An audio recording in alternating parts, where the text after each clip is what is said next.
اللہ من الشیطان الرجیم بسم اللہ الرحمن الرحیم۔ سورہ آل عمران کی 21ویں آیت ہے اور یہ تیسرا پارہ ہے، اور اللہ تعالی نے یہ بات ارشاد فرمائی کہ ان الذین بلا شک و شبہ وہ لوگ یکفرون جو انکار کرتے ہیں، کفر کرتے ہیں بے آیات اللہ کی آیات کے ساتھ، اللہ کی نشانیوں کے ساتھ۔ اور جیسے کہ یہ بات معلوم ہے کہ شروع سے بات چل رہی ہے عیسائیت کے رد میں، اور جو آدمی نبی کریم صلی اللہ علیہ وسلم کی خدمت میں حاضر ہوئے تھے اور انہوں نے حضرت عیسیٰ علیہ السلام اور ان کی والدہ حضرت مریم کے متعلق مختلف باتیں اور غلط عقائد بیان کرنا شروع کیے تھے، یہ پہلی 80 آیات اللہ نے انہی کے رد میں انہی کے لیے نازل فرمائی ہیں۔ اور ایک ایک فکرے سے، ایک ایک لفظ اور بات سے، جیسے کہ آپ دیکھیں گے کہ ان کے عقیدے پر ضرب پڑتی ہے، اور جس چیز کو لے کر وہ بحث کے لیے رسول اللہ صلی اللہ علیہ وسلم کی خدمت میں آئے تھے، وہ تمام چیزیں اللہ نے ان کا تفصیل سے رد فرمایا ہے۔ تو یہاں سے اسے شروع کیا کہ پہلا جرم ان لوگوں کا یہ ہے کہ اللہ کی نشانیوں سے انکار کرتے ہیں، اور اللہ تعالی کی نشانیوں میں سب سے بڑی نشانی جو اس وقت ان کے سامنے تھی وہ حضور اقدس صلی اللہ علیہ وسلم تھے، اور اللہ کی نشانیوں میں سب سے بڑی نشانی جو اس وقت موجود تھی وہ قرآن پاک تھا، اور اس کا انکار اور اس پر ایمان نہ لانا یہ ان کا پہلا جرم۔ دوسرا جرم ارشاد فرمایا ہے کہ وہ یقتلون، اور وہ مار ڈالتے ہیں النبیین انبیاء علیہ السلام کو بغیر حق، بغیر کسی وجہ کے، بغیر دلیل کے انبیاء علیہ السلام کا قتل، یہ ان کا دوسرا جرم ہے۔ اور جتنے بھی حضرت عیسیٰ علیہ السلام سے پہلے نبی آئے ہیں ان میں بہت بڑی تعداد ایسی بھی تھی جن کو انہوں نے قتل کر دیا، مار ڈالا، اور ان میں جو رسول تھے اللہ نے انہیں محفوظ رکھا، اور رسولوں میں بنی اسرائیل میں آخری رسول سیدنا مسیح علیہ السلام تھے، اور مجموعی اعتبار سے آخری رسول حضور اقدس صلی اللہ علیہ وسلم تھے، اور یہ بات اصول میں طے ہو چکی تھی کہ رسول کو کوئی قتل نہیں کر سکتا، کیونکہ رسول اگر اس کا قتل بھی ہو جائے تو پھر حق اور باطل کے درمیان تفریق اور اللہ کی مدد اور یہ چیزیں اس کا کوئی معیار نہیں رہتا۔ اسی لیے جتنے حضرات بھی رسالت کے منصب پر فائز تھے ان میں سے کسی کو بھی قتل نہیں کیا جا سکا، اور رسالت حضرت مسیح علیہ السلام کے بعد رسول اللہ صلی اللہ علیہ وسلم کو ملی، اور نبی کریم صلی اللہ علیہ وسلم کے بعد یہ بات ختم ہو گئی۔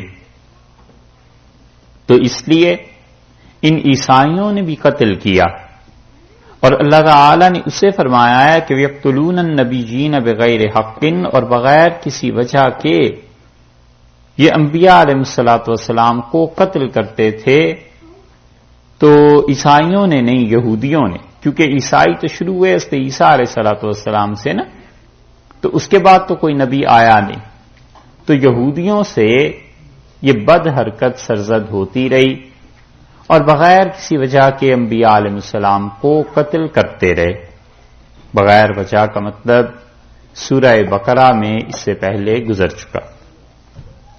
وَيَقْتُلُونَ الَّذِينَ، اور تیسرا جرم ان کا یہ ہے کہ یہ قتل کرتے رہے ان لوگوں کو یامرون بالقسط، جو انصاف کو کہتے تھے، من الناس، لوگوں میں سے۔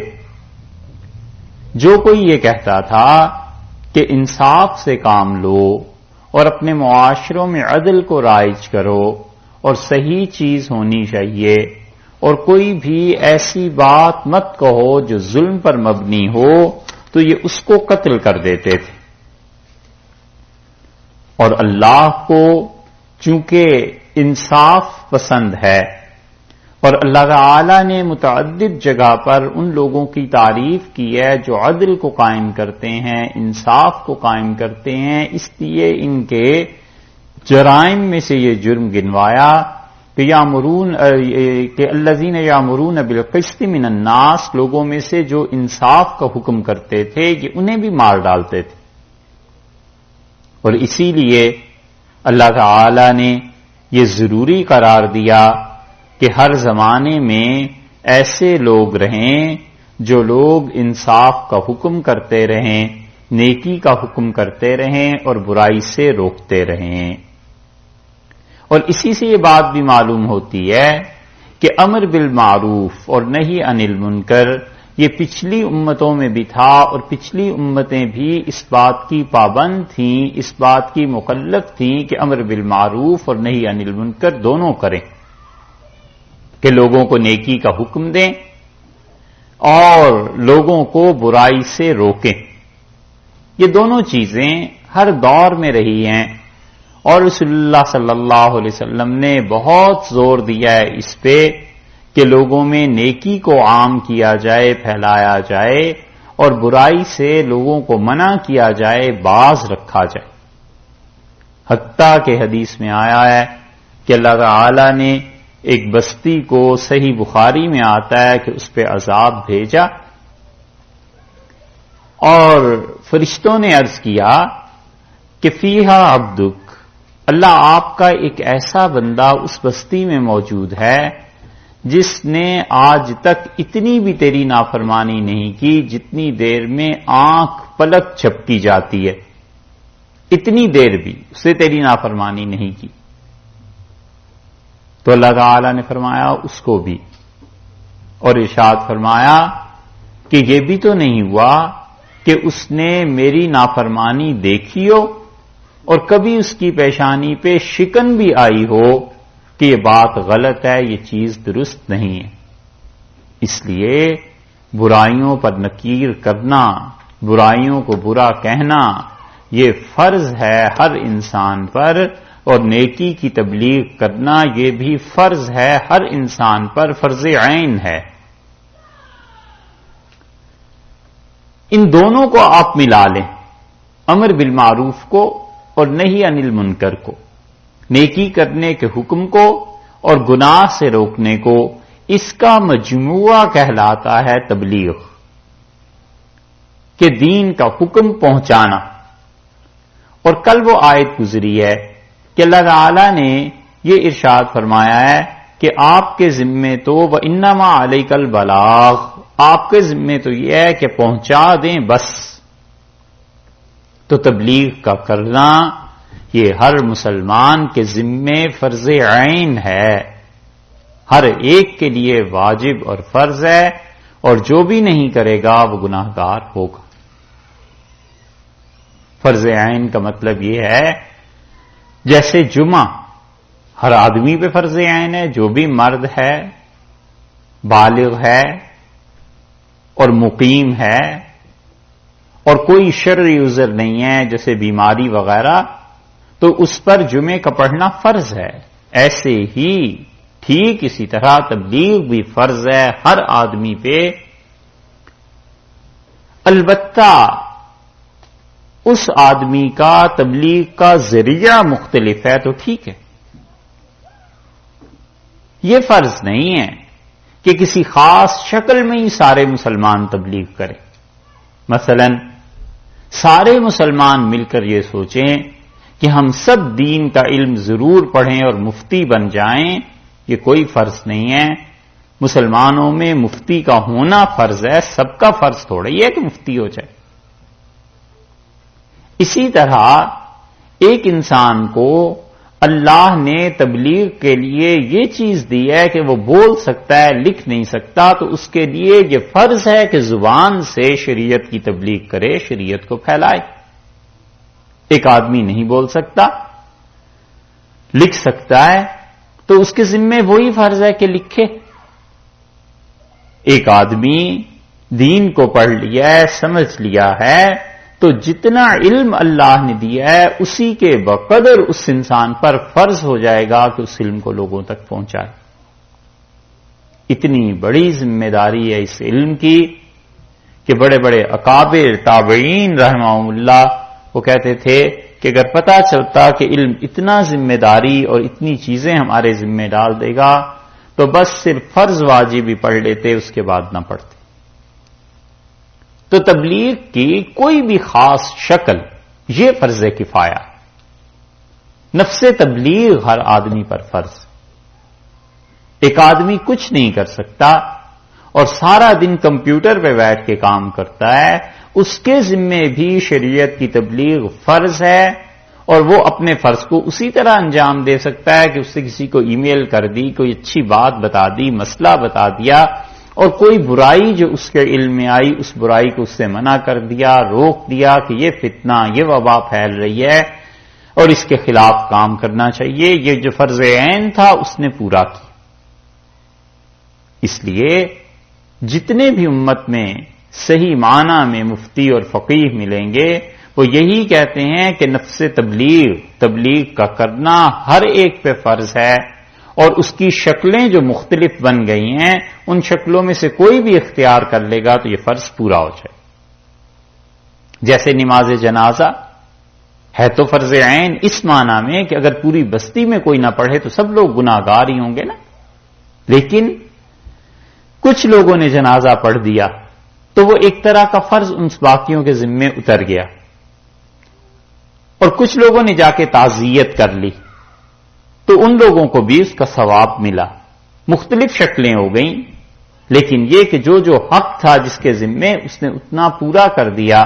بس اسی طرح شریعت کی بات کو پہنچانا، نیکی کو، اور گناہ کا، بری بات کا رد کرنا، اس کو روکنا، یہ ہے ضروری. مگر ہر آدمی کا اپنا اپنا میدان ہے. حتیٰ کہ آپ یہ دیکھیں بادشاہ وقت ہے، حکمران ہے، تو اس کے لیے تبلیغ کی یہ بات کافی نہیں ہے کہ وہ محض لوگوں کو ریڈیو، ٹی وی اور میڈیا میں آ کے کہہ دے کہ اسلام پر عمل کرو اور برائیوں سے بچو، کیونکہ اس کے پاس اختیار ہے، حاکم ہے. اس کے ذمے شریعت کی یہ تبلیغ ضروری ہے کہ اللہ نے جو قوانین دیے ہیں اور جس قدر اپنی بساط کے مطابق وہ نافذ کر سکتا ہے وہ نافذ کرے، قصاص نہ رائج کرے. اسی طرح جو تعزیرات ہیں شریعت کی وہ نافذ نہ کرے، اور وہ فقط یہ کہے کہ لوگوں اپنی حالت بدلو اور اسلام پہ چلو. وہ فرض کا تارک ہو جائے گا، کیونکہ اللہ نے جس منصب پہ اس کو بٹھایا ہے اس کے مطابق اس کی تبلیغ ہوئی ہے. تو نفس تبلیغ فرض، اور کوئی بھی ذریعہ اس میں سے اختیار کر لے وہ فرض کفایہ ہے، وہ اپنی سہولت کے مطابق ہے. ایک آدمی صرف لکھ ہی سکتا ہے، بس لکھتا رہے اللہ کے دین کے لیے، لکھتا رہے برائیوں کے خلاف، تو اس انسان کو اس پہ ثواب ملے گا. اسی لیے اللہ نے یہاں ان کی مذمت میں بیان کیا ہے کہ وہ جو لوگ معاشرے میں انصاف کا حکم دیتے تھے انہیں وہ قتل کر دیتے تھے. یہ ہے یہودیوں کی خرابی اور ان کی غلط حرکتوں میں سے ایک حرکت. اور اسی لیے بعد میں فرمایا کہ فبشرہم بعذاب علیم، اور انہیں بشارت دیجئے کہ اللہ کا ایسا عذاب جو علم والا ہے ان تک پہنچے گا. قرآن ایسے موقعوں پہ بشارت کا لفظ جو استعمال کرتا ہے تو بشارت کا اصل مطلب تو یہ ہے کہ کسی کو خوشخبری سنانا، اور اس سے بھی پیچھے چلے جائیں تو لغت میں بشرا کہتے ہیں یہ جو آدمی کی اوپر کی کھال ہے جسم کی، تو ایسی خبر کا کسی کو دینا جس کے اثرات اس کے بشرے پہ ظاہر ہو جائیں، ظاہر ہو جائے، آدمی دیکھ لے جس نے خبر پہنچائی کہ اس پہ اس خبر کا کیا اثر پڑا۔ مثلا اس نے آ کے کہا تمہارے گھر میں آگ لگ گئی، تو اس کے چہرے میں ایک دم سے پریشانی کی کیفیت ظاہر ہو گئی۔ اس نے کہا کہ آپ کا حج کے لیے قرہ نکل آیا، خوشی کی کیفیت ظاہر ہو گئی۔ یہ وہ چیز ہے جو چہرے سے ظاہر ہوتی ہے، تو خبر جو چہرے سے جسم سے ظاہر کر دے کہ اس کا تاثر کیا پہنچا ہے، یہ ہے اصل چیز۔ اور بشارت اس لیے اس کو کہتے ہیں خوشخبری کو کہ انسان غم کی کیفیت کبھی کبھی جذب کر لیتا ہے، لیکن خوشی کی کیفیت کا جذب کرنا زیادہ مشکل ہوتا ہے، اس لیے کہ اس کے اظہار میں کوئی نقصان نہیں ہوتا عمومی طور پہ، کہ جس نے خبر لا کے دی ہے اس کو پتہ چل جائے گا کہ اس خبر سے خوش ہوا ہے تو اس کا کوئی نقصان نہیں۔ اور اللہ تعالی نے یہاں اور کئی مواقع پر جو کہا ہے کہ انہیں عذاب کی بشارت دے، تو اس کا مطلب یہ بھی ہے کہ وہ جس چیز کو کر رہا ہے نا اسے خوشخبری سناؤ کہ عذاب ملے گا، یعنی خوش رہنا۔ یہ ایسے ہی ہے جیسے کسی ملزم کو کہا جاتا ہے کہ تمہیں یہ کام کر رہے ہو نا، جیل ہو جائے گی، پھر خوش رہو گے، پھر ٹھیک ہوگا۔ مطلب یہ کہ ہوگا تو غلط اور بشارت کی بات نہیں ہے، مگر تمہاری کرتوتوں کا نتیجہ یہی ہے۔ اور بشارت دے کا دوسرا مطلب بعض مفسرین نے لکھا ہے کہ اس کا مطلب ہے اللہ تعالی نے اپنی حاکمیت کا بتایا ہے کہ مطلقاً اللہ کی ذات حاکم ہے، اللہ کی ذات بادشاہ ہے۔ اس نے کہا ہم ایسی جگہ پر رکھیں گے انہیں جیسے بشارت والے لوگ ہوتے ہیں اپنی جگہ پر رہتے ہیں، تو ہم انہیں اس طرح رکھیں گے وہاں پہ کہ سمجھ آ جائے گی۔ تو ارشاد فرمایا انہیں بشارت دے اس عذاب کی، کیونکہ انہوں نے ایک جرم تو یہ کیا کہ کفر کیا اللہ کی آیات کے ساتھ، دوسرا جرم یہ کیا کہ انبیاء علیہ السلام کو قتل کرتے رہے، تیسرا جرم یہ کیا کہ معاشرے میں جو لوگ انصاف کے داعی تھے اور جو قسط اور نیکی کو قائم کرنا چاہتے تھے یہ انہیں بھی قتل کرتے۔ اس لیے عمومی طور پر معاشرے میں نیکی کا قائم کرنا بہت بڑی عبادتوں میں سے ایک عبادت ہے، اور اسی لیے رسول اللہ صلی اللہ علیہ وسلم نے فرمایا کہ شہر کے لوگ 40 دن تک اللہ کی عبادت کرتے رہیں اور ان میں سے کوئی ایک آدمی بھی کسی صغیرہ گناہ کا بھی مرتکب نہ ہو تو 40 دنوں میں خدا کی اتنی رحمتیں اس شہر پر نہیں برستی جتنا ایک چور کا ہاتھ کاٹ دینے سے برستی، کیونکہ انصاف کا قیام ہوا نا، لوگوں کے مال ان کی جانیں محفوظ ہو گئیں، اس لیے خدا کی رحمتوں کا نزول زیادہ ہوا۔ اور اسی طرح یہ جو معاشرے تھے مسلمانوں کے یہ انصاف پر مبنی تھے، انصاف پر قائم تھے، عدل ہوتا تھا تو کسی کو کوئی چنتا نہیں تھی، کسی کو کوئی پریشانی نہیں تھی، پتہ ہوتا تھا کہ جو ظلم ہو رہا ہے اس کا مداوع ہے، یہ جو غلط حرکت ہو رہی ہے تو میرے پاس اختیار ہے، میں قاضی کو جا کے کہہ سکتا ہوں، عدالت میں جا سکتا ہوں اور عدالت اس میں انصاف کا فیصلہ کرے گی، ظلم نہیں کرے گی۔ حضرت علی رضی اللہ عنہ کی ڈھال گم ہو گئی اور یہودی ایک تھا اس نے چرا لی تھی، اور حضرت علی رضی اللہ عنہ نے دعویٰ کیا عدالت میں کہ یہ ڈھال میری ہے۔ قاضی نے بلا لیا، اس نے کہا امیر المومنین آپ کا دعویٰ ہے تو آپ گواہ پیش کریں۔ تو حضرت علی رضی اللہ عنہ نے اپنے بیٹے حضرت حسن رضی اللہ عنہ کو پیش کیا اور کہا میرا بیٹا اس کی گواہی دے گا، تو انہوں نے کہا بیٹے کی گواہی باپ کے حق میں نہیں قبول کرتا۔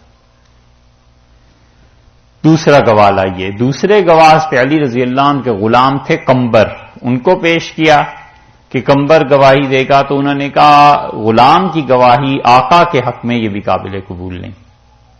تیسرے گواہ لائیے، اور کوئی حضرت علی رضی اللہ عنہ کا اور تو کوئی گواہ نہیں. تو انہوں نے ڈھال یہودی کو دے دی اور کہا جاؤ، اور امیر المومنین کا مقدمہ خارج ہو گیا. تو حضرت علی رضی اللہ عنہ جب باہر نکلے، حالانکہ وہ امیر المومنین تھے اس وقت میں، تو اس یہودی نے کہا کہ علی، اللہ کی قسم جب تک یہ چیزیں قائم رہیں گی نا تم لوگوں کے درمیان، اس آسمان اور زمین کے درمیان کوئی طاقت نہیں ہے جو تمہاری حکومت کو ختم کر سکے. اور پھر اس نے ڈھال واپس کر دی اور کلمہ بھی پڑھا، مسلمان بھی ہو گیا. اس نے کہا یہ چیز ہے متاثر کرنے والی، اس سے وہ متاثر ہوا. اس لیے انصاف کا قیام یہ ضروری کہ انصاف رہے، اور جن معاشروں میں بھی انصاف رہتا ہے، چاہے وہ کافر ہی کیوں نہ ہو، ان کی حکومتیں برقرار رہتی ہیں. کفر کی وجہ سے حکومتیں نہیں ٹوٹا کرتی، حکومتیں ٹوٹتی ہیں ظلم کی وجہ سے. جہاں بھی ظلم ہوگا اس کا انجام بڑا بھیانک نکلتا ہے، جلد نکلے یا بدیر. جب ظلم آئے گا تو تب تباہی آئے گی، وگرنہ کفر کی وجہ سے حکومتیں نہیں ختم ہوتی. سارا مسلمانوں کا دور سب کا سب عدل پر مشتمل رہا ہے، اور ان لوگوں کے ہاں کبھی ایسے نہیں ہوا کہ کسی کی وجہ سے دب کر کسی نے فیصلہ کر دیا اور یہ کر دیا. امام ابو یوسف رحمۃ اللہ علیہ جیسے فقیہ اپنے آخری وقت میں رو رہے تھے، اور انہوں نے کہا میں اللہ اس گناہ کی معافی مانگتا ہوں جس میں ہارون الرشید خلیفہ وقت آئے تھے دربار میں، اور میں نے فیصلہ ان کے خلاف ہی کیا تھا، لیکن جو میرے دل میں آ گیا تھا نا کہ میں ان کی تعظیم کے لیے کھڑا ہو جاؤں، وہ جو گناہ دل میں آیا تھا خدایا اس کی معافی چاہتا. ایسے عدل کرنے والے لوگ تھے. شریح قاضی تھے رحمت اللہ علیہ، اور بیٹے نے کہا کہ اگر فلاں مال میں خرید لوں تو آپ کا کیا خیال ہے؟ ایک مقدمہ ہے، اور اگر اس میں میرے حق میں فیصلہ ہو جائے تو مجھے بڑا نفع ہوگا، اور اگر مجھے نقصان ہو تو مقدمہ ہار جاؤں تو نقصان ہوگا، لہذا نہ خریدوں. تو ان کا بیٹے خرید لو. خرید لیا. اگلے دن وہ جو دوسری پارٹی تھی وہ آ گئی شریح رحمت اللہ علیہ کی عدالت میں، اور انہوں نے کہا آپ کے صاحبزادے کے ساتھ یہ سودا ہوا ہے اور ایسے ایسے. انہوں نے بیٹے کے خلاف فیصلہ دیا اور اسے ہو گیا نقصان. تو گھر آ کے اس نے کہا ابا اتنا بڑا نقصان آپ نے میرا کر دیا، اور آپ نے مجھے کہا تھا کہ کر لو. تو ان کا میرے بیٹے جہنم سے تم مجھے نہیں بچاؤ گے. یہ جو تم نے عدالت میں جانے سے پہلے مجھ سے مشورہ لیا ہے نا، تو میں نے تمہیں صحیح مشورہ دیا تھا تاکہ عدالت میں آؤ اور معاملہ کھلے، اور تمہیں اگر نقصان ہوتا ہے تو عقل ہونی چاہیے تمہیں کہ میں مسلمانوں کا قاضی پہلے ہوں اور تمہارا باپ بعد میں. ایسے لوگ تھے، انصاف کی وجہ سے چلتے رہے، اللہ کے فضل کی وجہ سے، کیونکہ لوگوں کو کوئی تکلیف نہیں تھی، کوئی پریشانی نہیں تھی. حضرت عبد الرحمن ابن عوف رضی اللہ عنہ کہتے ہیں کہ مجھے لے گئے اپنے ساتھ حضرت عمر رضی اللہ عنہ ایک دن رات کو، اور خیمہ ایک جل رہا تھا، اس میں چراغ خیمے میں تھے جو بھی تھے. اور ہم جب پہنچے تو حضرت عمر رضی اللہ عنہ نے آواز سنی بچے کے رونے کی، اور وہ اس خیمے کے باہر کھڑے ہو گئے، اور تھوڑی دیر میں وہ انہوں نے پوچھا اندر کہ کون ہو؟ تو اس عورت نے کہا تم کون ہو؟ انہوں نے کہا کہ یہ بچہ کیوں رو رہا ہے، میں تو یہاں سے گزر رہا تھا. تو اس نے کہا بچہ اس لیے رو رہا ہے کہ اس کا دودھ نہیں ہے. حضرت عمر رضی اللہ عنہ نے کہا تم بہت ہی بدسلیقہ ماں ہو کہ بچے کو دودھ نہیں پلا سکتی. تو یہ ہنڈیا میں کیا آواز جو آ رہی ہے؟ اس نے کہا کچھ بھی نہیں، پتھر ڈالے ہوئے ہیں، اور اس کا باپ مزدوری کے لیے گیا تھا اور وہ آیا نہیں، اس لیے دودھ نہیں آیا. تو حضرت عمر رضی اللہ عنہ نے کہا تمہیں کچھ بندوبست کرنا چاہیے تھا. اس نے کہا مجھے تم کیوں کہتے ہو، یہ ساری خرابی عمر کی. حضرت عمر رضی اللہ عنہ کو اس کی کیا خرابی ہے؟ تو اس نے کہا اسے نہیں پتا کہ اس کی رعایا فاقے سے مر رہی ہے، اور وہ حکمرانی کی اس نے لی تھی. حضرت عمر رضی اللہ عنہ چپ ہو گئے، اور عبد الرحمن ابن عوف رضی اللہ عنہ کہتے ہیں مجھ سے کہا جاؤ اور ایک اونٹ پر بیت المال سے نوکروں کو کہو کہ یہ چیزیں لاد دیں.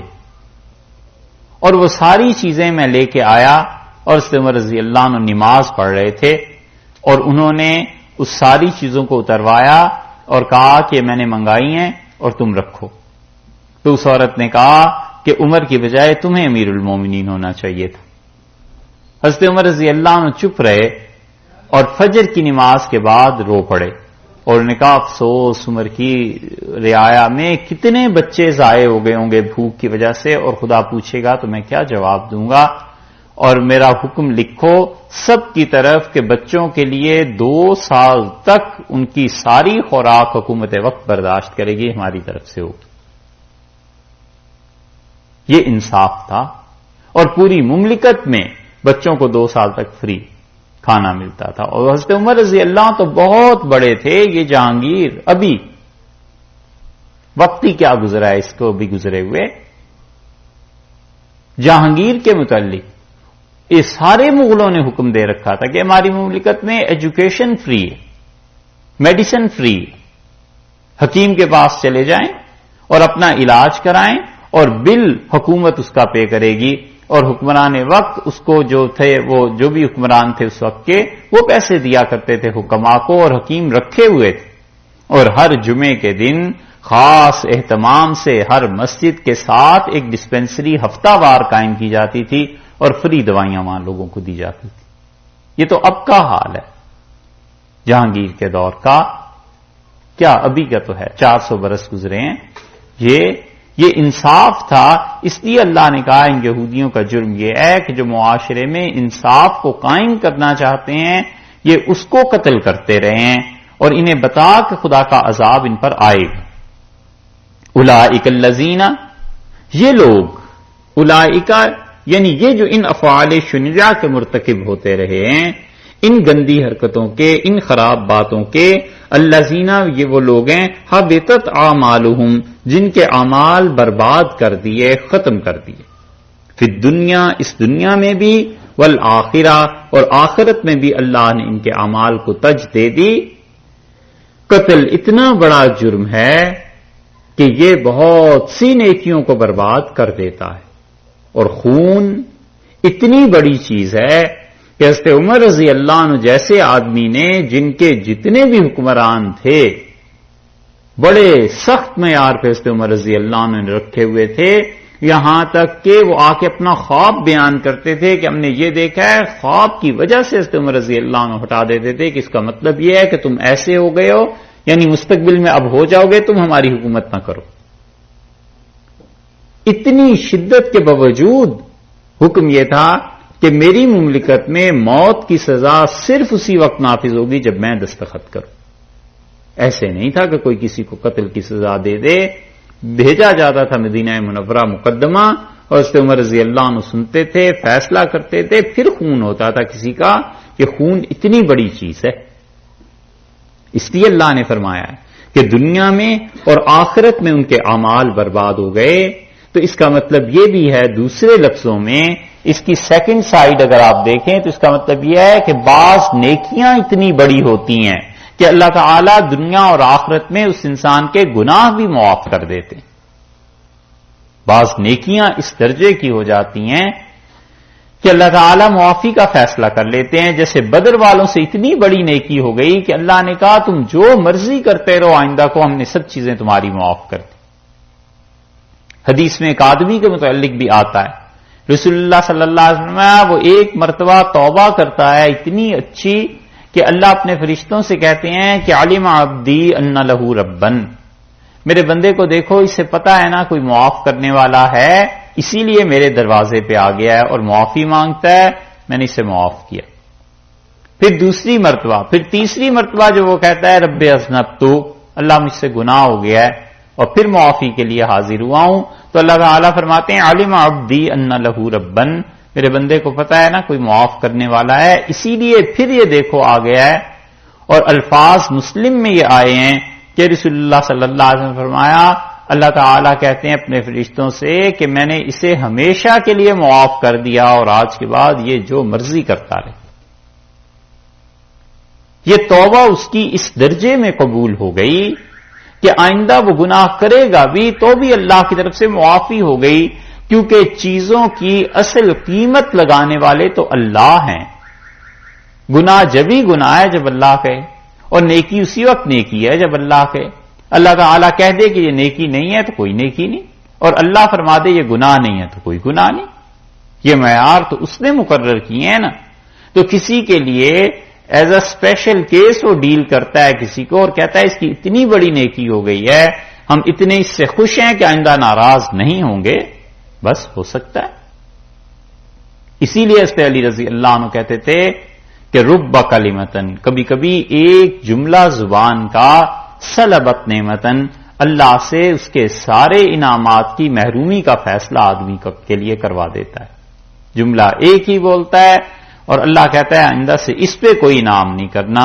ایک جملہ اس کا، اور رسول اللہ صلی اللہ علیہ وسلم نے فرمایا ایک جملہ آدمی کہتا ہے اور اسے پتہ نہیں ہوتا کہ اللہ اس کے اس جملے سے کتنا خوش ہوا ہے، اور اللہ فرماتے ہیں اس کے لیے لکھو میں اس سے خوش ہوں اس دن تک کے لیے القاک فی، جس دن ہم اس سے ملاقات کریں گے، سنبھال کے رکھو، ہم اسے بتائیں گے اس نے کتنی اچھی بات ہمارے بارے میں کہی. اور یہی گناہ کا بھی حال ہے کہ برا جملہ کہتا ہے اور اللہ کہتے ہیں اسے لکھ لو. اس لیے ہمیشہ زبان کو احتیاط سے استعمال کرے تو نیکی اتنی بڑی ہو جاتی ہے کہ گناہ معاف ہو گئے، اور گناہ اتنا بڑا ہو جاتا ہے کہ نیکیاں برباد ہو گئیں. اس لیے ارشاد فرمایا ہے کہ یہ جو گناہ ان کے ہیں، ایک جرم اللہ کی آیات سے کفر، دوسرا جرم انبیاء علیہ السلام کا قتل، تیسرا جرم کہ جو انصاف قائم کرتے ہیں تبلیغ کرتے ہیں معاشرے میں ان کا قتل، یہ تینوں جرائم ایسے ہیں کہ اولئک الذین حبطت اعمالهم فی الدنیا والآخرہ، اللہ نے دنیا میں بھی ان کے اعمال کو برباد کر دیا، آخرت میں بھی، اور وما لهم من ناصرین، اور ان کا کوئی بھی نصرت کرنے والا مدد کرنے والا نہیں. کوئی ایسا نہیں ہے جو جبرن انہیں ہماری گرفت سے چھڑا لے، کوئی ایسا نہیں ہے جو ان کی مدد کر سکے ہمارے مقابلے میں. الم تر، آپ نے غور فرمایا، الی الذین، ان لوگوں کے لیے. اس دن ایک بات کہی تھی کہ ترا کے بعد جب الا آ جائے تو اس کا مطلب ہے غور کیا. تو یہاں اگر خالص لغت میں ترجمہ کریں گے تو یہ کہیں گے کہ الم تر الی الذین، آپ نے دیکھا ان لوگوں کو. اور اگر محاورے میں ترجمہ کریں گے تو پھر ترجمہ ہوگا کہ کیا آپ نے غور کیا، آپ نے غور کیا ان لوگوں کے انجام پر. کون لوگ؟ اوتو نصیبا من الکتاب، جنہیں اللہ نے کتاب میں حصہ دیا. بات یہ پیش آئی کہ رسول اللہ صلی اللہ علیہ وسلم یہودیوں کے ایک محلے میں تشریف لے گئے، اور وہاں حارث تھے ایک جو بہت بڑے یہودی تھے اور اپنی کتابوں کے بڑے ماہر، اور ایک اور صاحب علم یہودیوں میں جو گنے جاتے تھے، وہ پڑھا رہے تھے تورات کو. تو رسول اللہ صلی اللہ علیہ وسلم سے انہوں نے دیکھا جب تو پوچھا کہ آپ کس دین پہ ہیں. تو جو یہودی بھی پڑھ رہے تھے رسول اللہ صلی اللہ علیہ وسلم بیٹھ کے ان کے ساتھ، تو آپ نے فرمایا میں حضرت ابراہیم علیہ الصلوۃ والسلام کے دین پر ہوں. انہوں نے کہا پھر تو آپ یہودی ہی ہوئے، کیونکہ ہم بھی حضرت ابراہیم علیہ السلام کے دین پر ہیں. تو رسول اللہ صلی اللہ علیہ وسلم نے فرمایا تورات لاؤ، اور وہ اس میں دیکھ لیتے ہیں کہ دین حضرت ابراہیم علیہ الصلوۃ والسلام کا کون سا تھا اور کون اس کا پیروکار ہے، آپ لوگ یا ہم لوگ. انہوں نے تورات لانے سے بھی انکار کر دیا اور رسول اللہ صلی اللہ علیہ وسلم کا پیغام بھی نہیں سنا. اللہ نے اس پہ فرمایا الم تر الی الذین اوتوا نصیبا من الکتاب، ان لوگوں کے حال پر غور کیا ہے جنہیں اللہ نے حصہ دیا کتاب میں سے، تورات کی سمجھ عنایت کی.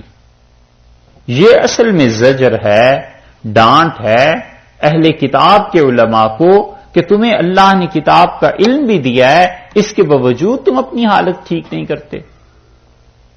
جہاں پر یہ قرآن کی تعلیم اور علم اللہ کا بہت بڑا احسان اور نعمت ہے، آگے چل کے آج ایک آیت آئے گی آپ کو اس سے اندازہ ہوگا.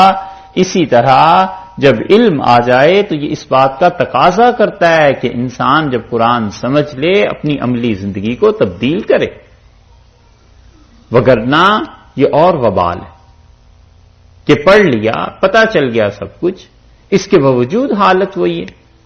مومن آدمی تو وہ ہے کہ جب وہ سنتا ہے تعلیم مل جاتی ہے پھر اپنے آپ کو تبدیل کرنا شروع کر دیتا ہے جتنا بھی.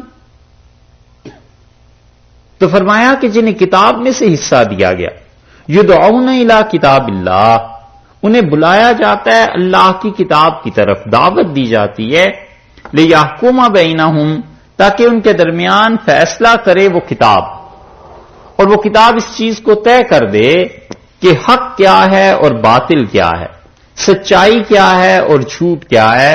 تو یہ لوگ اس کتاب کی بات ماننے سے انکار کر دیتے ہیں،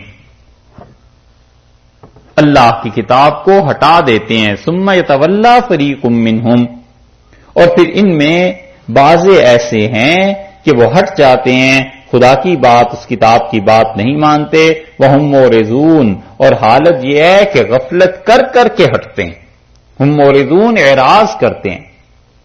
عرض یہ پہلو، جسم کا یہ حصہ، عرض یہ حصہ، اور اس میں پہلو پھیر لینا، جب آدمی ہٹتا ہے کسی سے تو پہلو سے پھر جاتا ہے نا، تو اس کا مطلب یہ ہے کہ ان کو کتاب میں حصہ دیا تھا اللہ نے، اور سمجھتے بھی ہیں کہ کون سا دین حق ہے، اور جب ان کو بلاتے ہیں اللہ کی کتاب کی طرف کہ خدا کی کتاب تمہارے اور ہمارے درمیان فیصلہ کر دے، تو پھر کیا کرتے ہیں؟ ہٹ جاتے ہیں۔ ان میں سے فریق منہم، ایک پورا گروہ ہے یہودیوں کا جو ہٹ جاتا ہے، وہم مورزون، ایک طرف کو ہو جاتے ہیں، نہیں مانتے خدا کی کتاب۔ اس لیے اللہ کی کتاب، اس کے لیے جب بلایا جائے کہ خدا کی کتاب کے مطابق فیصلہ کر لیں، تو ہمیشہ اس کی اطاعت کرنی چاہیے، اللہ کی کتاب سے نہ ہٹے۔ یہ یہودیوں کی حرکت یہاں ارشاد فرمائی۔ امام قرطبی رحمۃ اللہ علیہ نے اپنی تفسیر میں یہاں لکھا ہے کہ اندلس میں، ہمارے ہاں اسپین میں، یہ چیز ہے کہ کسی انسان پر بھی ظلم ہو جائے اور وہ کہتا ہے کہ چلو اللہ کی کتاب کے مطابق فیصلہ کر لیں، تو دوسرا کوئی انکار نہیں کرتا، عدالت میں چلے جاتے ہیں اور خدا کی کتاب کے مطابق فیصلہ کر لیتے ہیں۔ اور تھوڑی سی اشارتاً ناراضگی کا بھی لکھا ہے کہ مصر والوں کا یہ حال نہیں ہے، کہ مطلب یہ کہ مصر میں وہاں لوگ یہ نہیں کرتے، لیکن اندلس میں، اسپین میں سب لوگ ایسے کرتے ہیں کہ کہیں لڑائی ہو گئی، اسے کہا چلو اللہ کی کتاب فیصلہ کرتی ہے، چل پڑیں گے عدالت میں کہ خدا کی کتاب سے فیصلہ کرا لیں۔ یہ چیز ہے ذالکا، کیوں خدا کی کتاب کو نہیں مانتے تورات کو؟ یہ جو آیا نا اوپر، ثم یتولی، منہ پھیر لیتے ہیں، ایک جرم، مورزون، اعراض کرتے ہیں، دوسرا جرم۔ یہ دونوں جرم کیوں کرتے ہیں؟ حالانکہ دونوں کفر ہیں۔ خدا کی کتاب کی بات آ جائے اور اس کو نہ ماننا، عقیدے کے اعتبار سے نہ ماننا، یہ بھی کفر ہے، اور خدا کی کتاب کی توہین یہ بھی کفر ہے۔ یہ دونوں کفر کیوں کرتے ہیں؟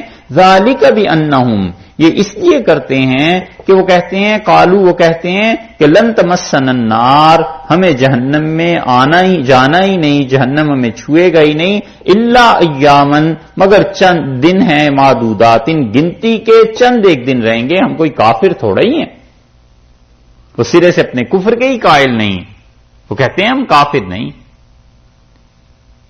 جو کافر ہے وہ ہمیشہ جہنم میں رہے، ہم تو ہیں ہی مسلمان، ہم تو ابراہیم علیہ السلام کے ماننے والے ہیں، ہم تو ان کے پیروکار ہیں، تو ہم تو جہنم میں ہمیشہ نہیں رہیں گے۔ ہم نے تو چند دن رہنا ہے، اور وہ چند دن بھی بہت جگہ پر آیا ہے، جتنے دن بچڑے کی عبادت کی تھی اتنے دن رہیں گے۔ ایک گروہ کہتا ہے کہ ہفتے میں 7 دن ہوتے ہیں، 7 دن رہیں گے، بس ایک ہفتہ پورے ہفتوں کو کور کر لے گا، اور ایک جمعہ پورے جمعوں کو کور کر لے گا۔ اور جو اس سے بھی زیادہ مہربان ہوئے ہیں اپنی قوم کے لیے، وہ کہتے ہیں کہ یوم السبت، ہفتے کا دن، اس دن تو اللہ تعالیٰ بھی کچھ نہیں کرے گا، اس دن کوئی جہنم نہیں ہے، باقی 6 دن جہنم میں رہیں گے۔ علیہ باللہ، جتنے منہ اتنی باتیں۔ اللہ نے فرمایا اچھا یہ چیزیں ہیں، کہتے ہیں کہ لن تمسنا النار الا ایاما معدودات، اور یہ ہے کہ ہم جہنم میں رہیں گے مگر کچھ دن کے لیے۔ اللہ نے فرمایا وغرہم فی دینہم، 2 جواب اس کے دیے۔ پہلا جواب یہ ارشاد فرمایا وغرہم فی دینہم، ان کو بہکایا ہے اپنے دین میں، ما کانوا یفترون، ان جھوٹے قصوں نے، ان جھوٹی باتوں نے، جو باتیں یہ اپنے آپ سے بناتے ہیں۔ یہ جو جھوٹے قصے بنا رکھے ہیں نا، من گھڑت روایات، انہوں نے ان کو غرے میں ڈال دیا ہے، اپنے دین کے معاملے میں غرے میں آ گئے۔ غرہ کا مطلب دھوکے میں، غرے کا مطلب شبے میں، غرے کا مطلب غلط چیز میں آ گئے ہیں. انہوں نے کہا ہمارا تو دین اتنا اچھا ہے، اور اس دین کے لیے پھر جھوٹ بھی گھڑ لیا، اور اس جھوٹ کی وجہ سے سمجھتے ہیں ہم تو بخشے ہی جائیں گے، ہمارا کیا ہے. افسوس ہے کہ مسلمانوں میں بھی ایسی چیزیں آ گئیں، اور ایسے ایسے ظالم پیدا ہو گئے ہیں جو اپنے مریدوں کو بڑی آسانی سے کہہ دیتے ہیں کہ فکر نہ کرو، قیامت میں ہم سنبھال لیں گے، فکر نہ کرو، اللہ کے ہاں ہم جواب دے لیں گے. ایسے ایسے جملے کہتے ہیں. نماز غلط پڑھتے ہیں، اور کوئی مقتدی کہہ دے کہ حضرت یہ نماز ایسے نہیں ایسے، کہتے ہیں فکر نہ کرو ہم جواب دے لیں گے، بس تم اپنا کام کرو. یہ اس قسم کے جملے بتاتے ہیں کہ انسان اپنے دین کے بارے میں کتنا لاپرواہ ہے. اللہ کے ہاں اپنا جواب دینا مشکل ہے، کجا یہ کہ باقی لوگوں کا جواب دے، اور کجا یہ کہ کسی کا آدمی ذمہ اٹھائے کہ تم بے فکر رہو اللہ کو جواب دے لیں گے. حق تعالی شانو کے ہاں گرفت ہوگی تو پتا چلے گا کہ اللہ کے ہاں کسی کی پیش نہیں جاتی، صرف وہی ہے جو فضل فرمائے اور جس کو اجازت دے دے کچھ کہنے سننے کی، تو وغیرہ تو کون بول سکتا ہے. وغرہم فی دینہم ما کانوا یفترون. پہلا جواب یہ دیا ہے کہ انہیں بہکاوے میں ڈال دیا ہے، بہک گئے ہیں اپنے دین کے بارے میں، وہ جھوٹ جو گھڑتے رہتے ہیں نا اس جھوٹ کی وجہ سے. فکیفا، سو کیا حالت ہوگی. یہ طرز ہے استفہام کا، سوال پوچھنے کا، لیکن حقیقت میں اس دن کی ہولناکیوں کا ذکر ہے. فکیف اذا جمعناہم، کیا حال ہوگا جس دن ہم انہیں جمع کر لیں. لیومن، اس دن میں لا ریب فیہ، کوئی شک نہیں ہے جس دن میں جب ہم ان کو جمع کریں گے تو پھر وہ دن میں کیسا ہوگا معاملہ ان کے ساتھ. ووفیت کل نفس، اور ہر ایک جی کو پورا پورا دے دیا جائے گا، ما کسبت، جو کچھ کہ اس نے کیا تھا وہ اپنا کیا پورے کا پورا پالے گا. وہم لا یظلمون، اور ان کا کوئی حق باقی نہیں رہے گا. فکیف اذا جمعناہم، اس دن کیا ہوگا جس دن ہم سب کو جمع کر لیں گے، جو جھوٹ بولتے تھے ان کو بھی، اور جو جھوٹ سن سن کے خوش ہوتے رہتے تھے ان کو بھی، سب کو جمع کر کے ہم اس دن پوچھیں گے کہ ہاں بھئی اب سناؤ چند دن کی بات کیا ہوئی کہ چند دن جہنم میں رہیں گے اور باقی سب چھٹی ہو گئی. اللہ کے ہاں معاملہ ایسا نہیں. اسی لیے حضور اقدس صلی اللہ علیہ وسلم کی شفاعت میں بھی کتنے ہی ایسے ہوں گے جن کے لیے رسول اللہ صلی اللہ علیہ وسلم کہیں گے کہ اسیحابی اسیحابی، یہ میرے دوست آ گئے، یہ میرے اچھے لوگ یعنی دوست آ گئے، اور فرشتے مار کر انہیں حوض کوثر سے ہٹا دیں گے.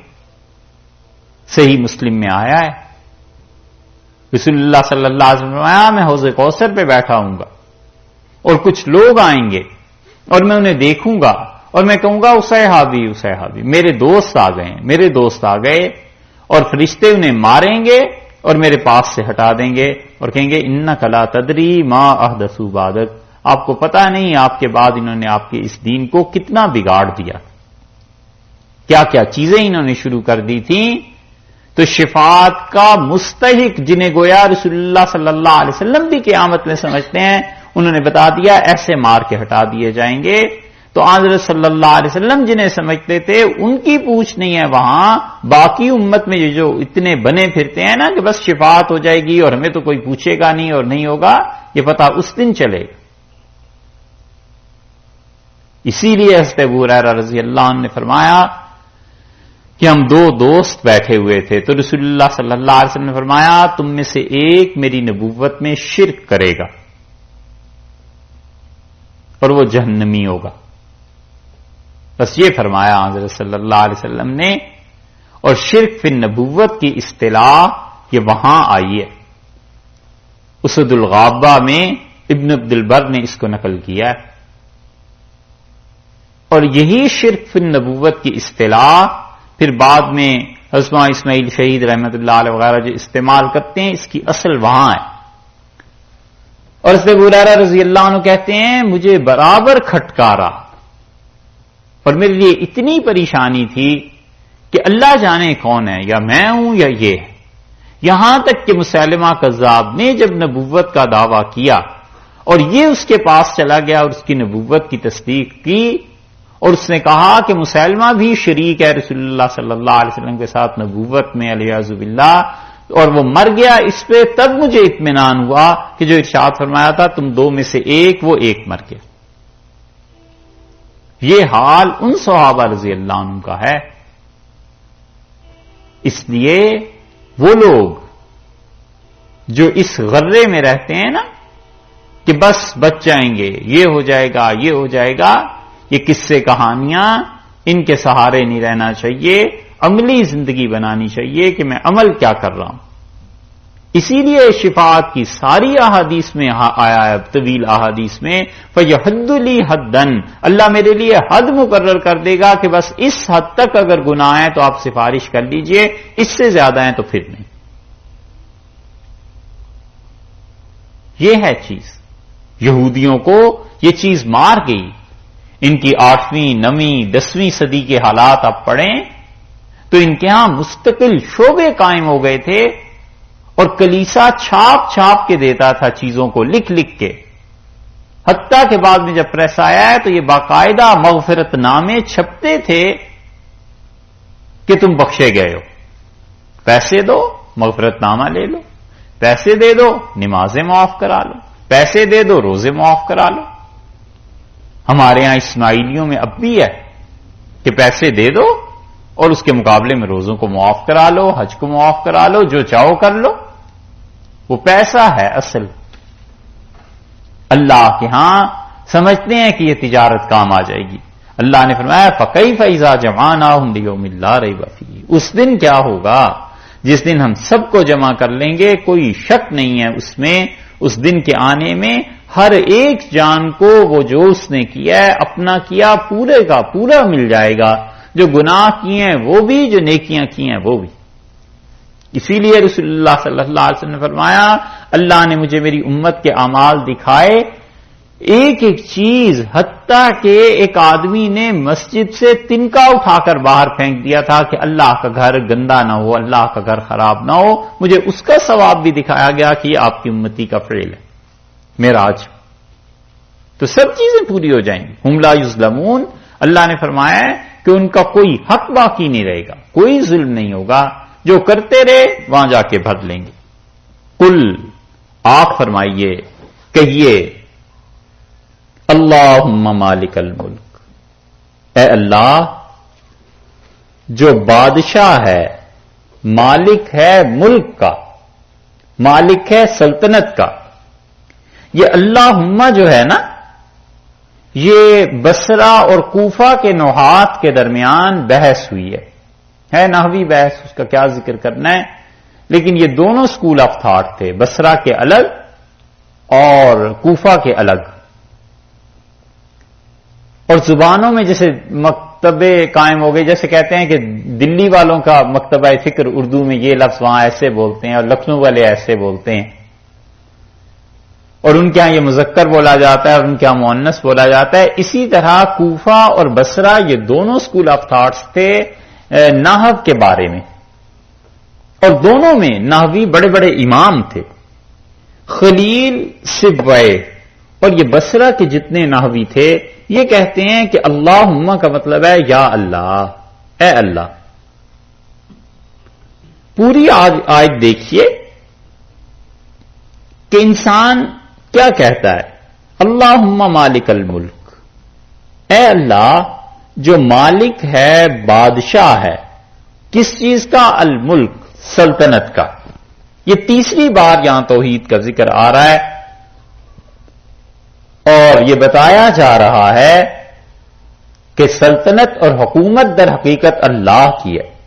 تو تل ملک کا، اور آپ حکمرانی کو دیتے ہیں، ملک کو دیتے ہیں، سلطنت کو دیتے ہیں، من یشاء جس کو آپ من تشاء جس کو آپ چاہیں، وتنزع الملک، اور آپ چھین لیتے ہیں حکومت کو، ممن تشاء جس سے آپ چاہیں، جس سے آپ چاہیں حکومت اسے دے دیں. اور جس سے آپ چاہیں حکومت آپ چھین لیں، یہ آپ کے اختیارات ہیں، آپ کی مرضی ہے، آپ کی مشیت ہے، اس کے علاوہ کچھ نہیں، مرضی بھی نہیں بلکہ مشیت۔ یہ آیت تکوینیات کے بارے میں ہے، تشریعات کے بارے میں نہیں۔ تکوینیات کا مطلب یہ ہے کہ اللہ کا جو نظام چل رہا ہے نا، اس کے مطابق ہے کہ خدا جس کو چاہے حکومت دے اور جس کو چاہے چھین لے۔ اس کا قطعاً کوئی تعلق نہیں ہے کہ اللہ نے جس کو حکومت دے دی ہے تو کوئی خدا کی نظر میں بڑا مقرب ہو گیا ہے، اور جس سے حکومت چھین لیا ہے تو اس پہ کوئی سزا نافذ ہو گئی۔ اس کا اس سے کوئی تعلق نہیں، بلکہ اللہ کا جو اس کائنات کی مصلحتیں ہیں، ان مصلحتوں کے حساب سے کہا گیا ہے کہ اللہ آپ کی طاقت اتنی، اصل میں زور اللہ کی طاقت پر، قدرت پر، اللہ کا ہر چیز کے مالک ہونے پر ہے، اس پہ نہیں ہے کہ کس کو حکومت ملی اور کس سے چھن گئی۔ کیونکہ اگر یہ مان لیا جائے تو پھر نمرود حضرت ابراہیم علیہ الصلوۃ والسلام کے مقابلے میں اور حضرت موسیٰ علیہ الصلوۃ والسلام کے مقابلے میں فرعون حکومتیں تو انہیں ملی بھی تھیں، پھر وہاں آدمی کیا جواب دے؟ اس لیے اس کا اس سے تعلق نہیں کہ کسی کو حکومت مل گئی ہے تو اللہ کی نظر میں عزت والا ہو گیا ہے۔ یہ حکومتیں اور اختیارات اور عہدے یہ عزت تو کیا دیں گے؟ حقیقت میں آدمی کو سمجھ ہو، قریب نہ جائے ان چیزوں کے۔ حضرت عبداللہ ابن عمر رضی اللہ عنہ کو بلایا تھا حضرت عثمان رضی اللہ عنہ نے اپنی خلافت کے بالکل آغاز میں، اور کہا کہ عبداللہ ابن عمر رضی اللہ عنہ کو کہ تم مدینہ منورہ کے قاضی بن جاؤ، اور فرمایا اپنے والد کے فیصلوں سے سب سے زیادہ تمہیں ہی خبر ہے، تم باخبر ہو، تو بھتیجے میں تمہیں یہاں کا قاضی بنا رہا ہوں۔ انہوں نے کہا اللہ کی قسم امیر المومنین میں قاضی نہیں بنوں گا۔ خدا کی قسم جب کھا لی تو حضرت عثمان رضی اللہ عنہ کا اللہ کی قسم کھاتے ہو؟ انہوں نے کہا اللہ ہی کی قسم کھاتا ہوں، یہ بات میرے بس کی نہیں ہے، میں بالکل قاضی کا عہدہ نہیں لوں گا۔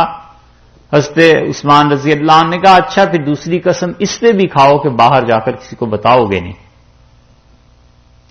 اور فرمایا اگر تم کسی کو کہہ دو گے تو لوگ تو تمہاری طرح قسمیں کھانے لگیں گے، یہ حکومت کیسے چلے گی؟ اور انہوں نے قسم کھائی کہ آپ کی زندگی میں کسی کو نہیں بتاؤں گا۔ اور پھر بعد میں انہوں نے بتایا کہ میں نے تو حضرت کے یہاں قسم کھا لی تھی کہ میں قطعاً یہ نہیں کروں گا۔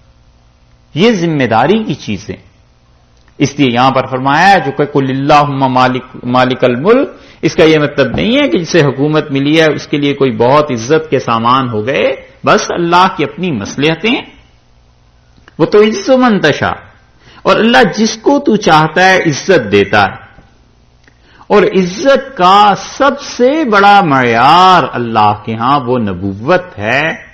سب سے زیادہ عزت وہ ہے جو اللہ دیتا ہے کسی کو، اور پھر اس کے بعد نبوت سے جتنا کم ہوتا جاتا ہے اتنا، نبوت سے کم قاضی کا ہونا ہے، خلیفہ وقت کا ہونا ہے، جو حقیقت میں رسول اللہ صلی اللہ علیہ وسلم کا خلیفہ ہو وہ قاضی ہے جو شریعت کو نافذ کر دے، اور اس سے بھی کم وہ پھر مفتی ہے، کیونکہ اس کے پاس اختیار نہیں ہوتے اور وہ بتا دیتا ہے کہ شریعت کا حکم یہ ہے، اور اگر اختیار ہو تو نافذ کرے، نا اختیارات تو ہوتے نہیں، اور اس سے بھی کم پھر وہ علم ہے جو کچھ اللہ تعالیٰ کسی کو سکھا دے۔ تو اس لیے یہ جو ہے نا وَتُعِزُّ مَن تَشَاءُ، اللہ جسے تو چاہتا ہے عزت دیتا ہے، تو یہ عزت کا معیار نبوت اور اس کے علوم ہے۔ وَتُذِلُّ مَن تَشَاءُ، اللہ جس کو تو چاہتا ہے ذلت دے دیتا ہے۔ بِيَدِكَ الْخَيْرُ، اللہ خیر تیرے ہی ہاتھ میں، اللہ خیر کا مالک تو ہے۔ اچھا ہوا کیا پھر؟ آدمی نے تو کہہ دیا، اس نے کہا اے بادشاہوں کے بادشاہ، اے ملک کے سلطنتوں کے مالک، تو جس کو چاہے ملک دے، جس سے چاہے چھین لے، جس کو چاہے عزت دے، جس کو چاہے ذلت دے، تیرے ہاتھ میں ساری خیر ہے۔ پھر آگے کہنا کیا ہے؟ وہ تو بات کرے نا، وہ بات نہیں بتائی۔ اس لیے آگے دیکھیے، یہ جو بیدک الخیر ہے نا، اس پر غور کیجئے ذرا کہ اللہ آپ کے ہاتھ میں، اب ہاتھ سے مراد دونوں لیے گئے ہیں. مفسرین میں سے ایک گروہ ہے جو کہتا ہے کہ اللہ نے کہہ دیا ہے کہ یوں کہو کہ اللہ آپ کے ہاتھ میں. اب اللہ کا ہاتھ کیا ہے کچھ پتا نہیں، بس ایسے ہی جیسے اللہ نے کہا. اور کچھ نے ترجمہ کیا ہے اللہ آپ کے قبضے میں. وہ کہتے ہیں ہاتھ سے مراد کسی چیز کا قبضہ، کسی چیز پہ تسلط، کسی چیز پہ حکمرانی، کسی چیز پہ غلبہ، کسی چیز پہ طاقت. یہ ہیں سارے اس کے معنی. بیدک الخیر، اللہ خیر آپ کے ہاتھ میں ہے، یعنی آپ مالک ہیں خیر کے. اچھا صاحب، ذرا اس سے پہلے اور اس کی بعد والی آیت پہ دیکھو. فرمایا ہے کہ توتی الملک من تشاء، جسے آپ چاہیں حکومت دے دیں، اور اس کے بالکل اپوزٹ سائڈ دے دی کہ وتنزع الملک ممن تشاء، جس سے چاہیں آپ حکومت چھین لیں. وتعز من تشاء، جس کو چاہیں آپ عزت دے دیں، اور جس کو چاہیں ذلت دے دیں. دو چیزیں ہو گئیں. 4. بعد والی آیت دیکھیے، تولج اللیل فی النہار، اور اللہ آپ رات کو داخل کر دیتے ہیں دن میں، تو دن بڑا ہو جاتا ہے، گرمیاں آ گئیں. وتولج النہار فی اللیل، اور اللہ آپ دن کو داخل کر دیتے ہیں رات میں، سردیاں آ گئیں. 6 چیزیں ہو گئیں، 3 ایک طرف 3 ایک طرف. وتخرج الحی من المیت، اور اے اللہ آپ زندگی دیتے ہیں، آپ پیدا فرماتے ہیں زندہ کو مردہ سے، اور تخرج المیت من الحی، مردہ سے زندہ کو. تو زندہ اور مردہ اور مردہ اور زندہ، یہ بھی 2 چیزیں آ گئیں. 5 چیزیں آ گئیں ایک طرف، 5 چیزیں ایک طرف، 10 چیزیں آ گئیں نا. ٹھیک ہے، سمجھ آ رہی؟ اس 10 چیزوں میں یہاں یہ کیوں نہیں کہا کہ بیدک الخیر والشر، اللہ خیر بھی تیرے ہاتھ میں اور شر بھی تیرے ہاتھ میں؟ بات تو پھر پوری ہوتی. ایک طرف آپ کہتے ہیں حکومت دیتے ہیں چھین لیتے ہیں، عزت دیتے ہیں چھین لیتے ہیں، تیسری چیز رات کو دن میں داخل کر دیتے ہیں، چوتھی چیز دن کو رات میں داخل کر دیتے ہیں. سب ایک دوسرے کے مقابلے میں آ رہی ہیں. اور زندہ سے مردہ، مردہ سے زندہ. یہاں بھی ہونا چاہیے تھا اصول کے مطابق کلام کے کہ بیدک الخیر والشر، اللہ خیر اور شر دونوں تیرے ہاتھ میں. یہاں کیوں نہیں کیا؟ اور جب ہم عقیدے کو پڑھتے ہیں تو ہم یہی کہتے ہیں نا کہ میں اس چیز پر بھی ایمان لایا کہ والخیر والشر قدر ہی من اللہ تعالی، اور شر اور خیر دونوں اللہ کی جانب سے ہیں، میں اس پہ ایمان رکھتا ہوں. تو یہاں کیوں نہیں لائے؟ یہ ہے دلیل اس بات کی کہ اللہ نے ادب سکھایا ہے کہ شر کی نسبت اللہ کی طرف نہیں کرتے. جو شر ہے نا، جو برائی ہے، پیدا یقیناً اللہ ہی نے اس کو کیا ہے، یہ ہمارا ایمان ہے، لیکن اس کی نسبت اللہ کی طرف نہیں کرتے، کیونکہ ادب کے خلاف بہت سی چیزیں جو حقیقت پہ مبنی ہوتی ہیں لیکن بڑوں کی طرف اس کی نسبت کرنا ادب کے خلاف ہے، اس لیے نہیں کرتے. اور اسی سے فقہا نے یہ مسئلہ ثابت کیا ہے کہ وہ کہتے ہیں کہ یہ کہنا کہ اللہ سارے جہانوں کا پالنے والا ہے، یہ ٹھیک ہے، صحیح ہے، ثواب ملے گا. اور یہ کہنا کہ اللہ سور اور کتے اور سانپ اور بچھو کا پالنے والا ہے، یہ کہنا ہے صحیح لیکن ادب کے خلاف ہے، ایسی بات نہیں کہنی چاہیے. اب اس کی ایک عام مثال لیں کہ آدمی، ادب ہوتا ہے نا، لڑائی ہو گئی محلے میں، اور اس نے کہا تمہارے والد ایسے، تمہاری والدہ ایسی. تو بچہ جس پہ ادب ہوتا ہے وہ گھر آ کے یوں تھوڑا ہی کہے گا کہ آپ کو ایسے گالیاں دے رہے تھے اور ایسی گالیاں ایسے بات کہہ رہے تھے. وہ کہتا ہے برا بھلا کہہ رہے تھے، آپ کو گالی دی تھی، آپ کو میں لڑ پڑا. یہی کرتے ہیں. تو ادب یہ ہے، اللہ نے سکھایا کہ شر کی، برائی کی نسبت اللہ کی طرف نہ کی جائے. یہ ادب بڑی چیز ہے. اسی لیے انہوں نے لکھا ہے کہ بے ادب محروم گشت از فضل رب، از خدا جوئم توفیق ادب. ہم اللہ سے ادب کی، احترام کی توفیق مانگتے رہتے ہیں. کیوں؟ بے ادب محروم گشت از فضل رب، کہ بے ادبی اللہ کے فضل سے محروم کر دیتی، اللہ کا فضل ہٹ جاتا. بڑے بڑے صاحب علم جنہوں نے ادب نہیں سیکھا، اللہ نے کوئی کام نہیں لیا، اور ایسے نالائق، ایسے جنہیں صحیح پڑھنا لکھنا بھی نہیں تھا مگر ادب کرتے رہے، اللہ نے انہیں چن لیا اور نوازا۔ یہ ہے اس میں حکمت۔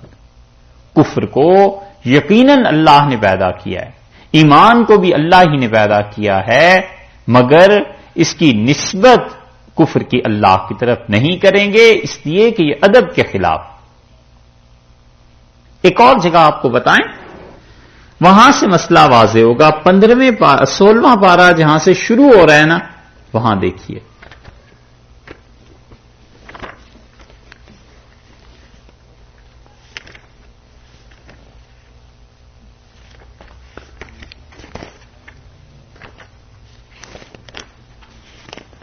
سولہویں پارے کے بالکل آغاز میں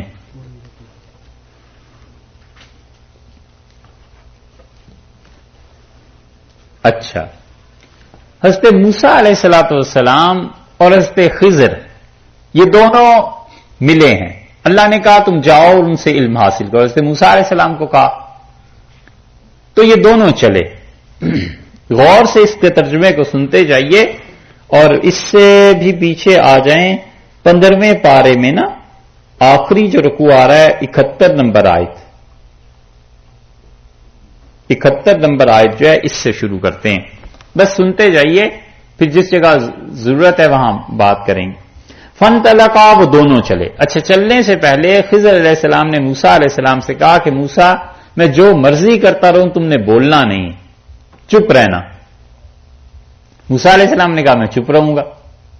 اللہ نے فرمایا فانطلقا، وہ دونوں چلے، حتی اذا رکبا فی السفینۃ، یہاں تک کہ جب کشتی میں سوار ہوئے تو دوسرے کنارے کے پہنچ کے خرقہا، خضر علیہ السلام نے کشتی کے ٹکڑے ٹکڑے کر دیے۔